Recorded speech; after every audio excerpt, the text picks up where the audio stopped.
Hi everyone, welcome back to the channel. In today's video, we are going to be going over how to measure your nails so you can order press-on nails online. Now, these are the methods that I am asking my customers to use.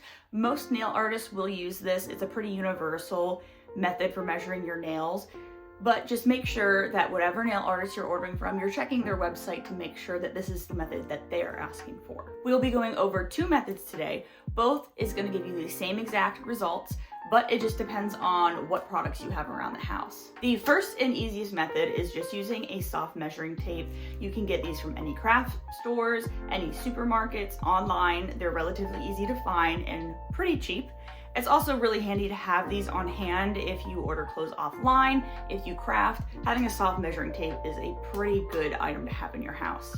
Now, if you don't have the soft measuring tape, I've got you. There's another method that you can use. The other method is going to be using a ruler, a tape, and a pen, and that's it.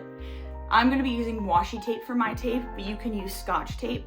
Just make sure that any tape that you use, it is not too thick. You do want a thin tape that you can write on, and a pen or Sharpie of any kind.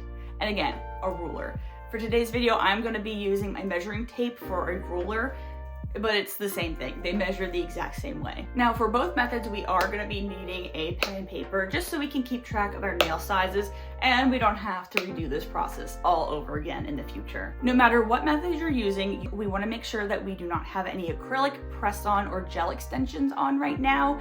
We want to make sure that our nails are as natural as possible.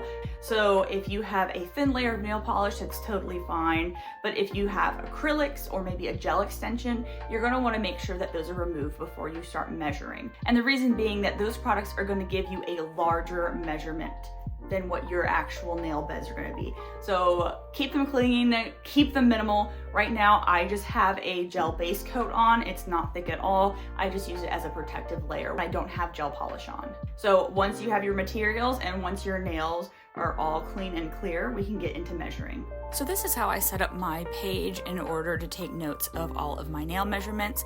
I separated from left and right hand. I just separated with this little line here. And then I just wrote out all of the different fingers for both hands.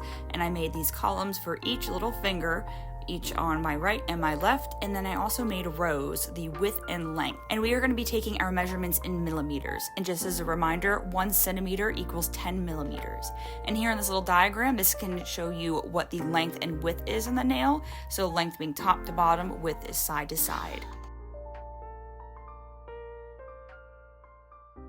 For our first method, we are going to be using the soft measuring tape method. So you're just going to want to take your soft measuring tape. One side is going to be inches. If you flip it over, we are going to have our centimeters or millimeter side. Now my tape is kind of weird where it starts at 22 centimeters. I'm not entirely sure why they did that. You can probably tell this is just some cheap little measuring tape that I got off of some workout program. We are first going to want to find the width of our nail. In order to do so, we are going to want to find the widest part of our nail, which is typically the center of our nail, or you can find where the nail splits apart from the skin on the side, line it up with the edge of your measuring tape, and then as a straight line as possible, wrap it around your nail, making sure that the measuring tape is laying flat on the nail, going in with the curve, and trying to figure out where it ends.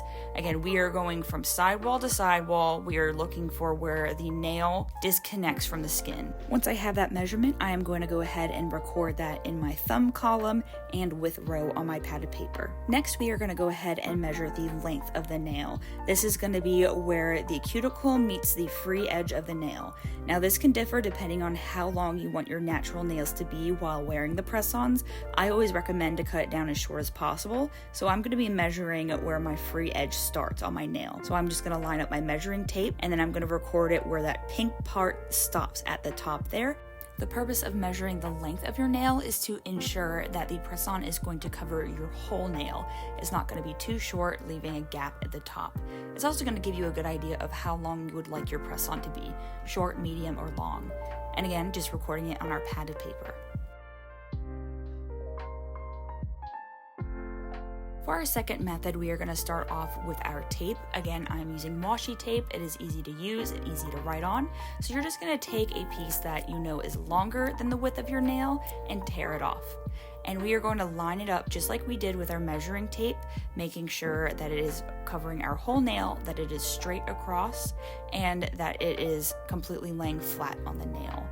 And once you're happy with how it is laying, making sure that it is straight and completely flat, we are going to take our pen and we are going to mark where the nail ends. You can typically feel this by where the pen meets the edge. If it's hard, then you're on the nail. If it's soft, then it means that you're writing on the skin and you need to move it closer into the nail. And just trying to be as accurate as possible and have as straight as a line as possible.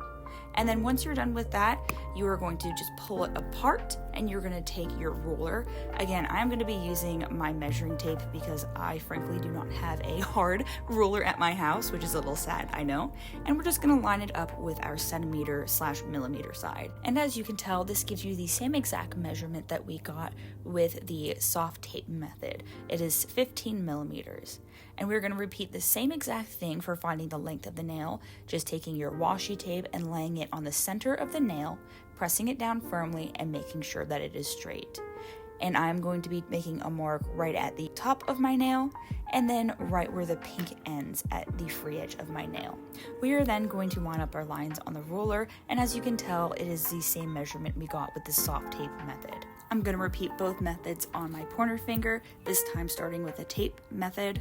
I did want to make a note that most of the time when you're ordering press-on nails online, the nail artist does not require the length of your nail.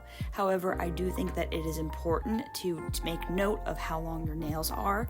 The reason being, as I stated earlier, you want to make sure that the nail tip that the artist is using is going to cover your whole nail. It will also give you a good idea of how long a nail will actually be on your nail. Just like clothes, medium doesn't always look like a medium on another person. Everybody has different fingers, lengths, shapes, and it's important to know what exactly a medium, a small, an extra small, and a large, etc., would look like on you. I know from personal experience I have more stubby nails, so a medium for me is actually considered a long because it overhangs quite a bit, and a short nail is considered a medium. It just depends on the person, and it gives you a very good idea of what the nails are going to look like on you. So I always recommend measuring the length of your nail. And that is it. Once you have that all done, you can fill out your little chart and you will have everything ready to go. And the best thing about this is you only have to do it once. I hope you guys enjoyed this video. I hope you found it helpful. If you did, go ahead and give it a thumbs up. I also have some nail tutorials on here if you're interested. And until next time, I'll see you guys later. Have a great day. Bye.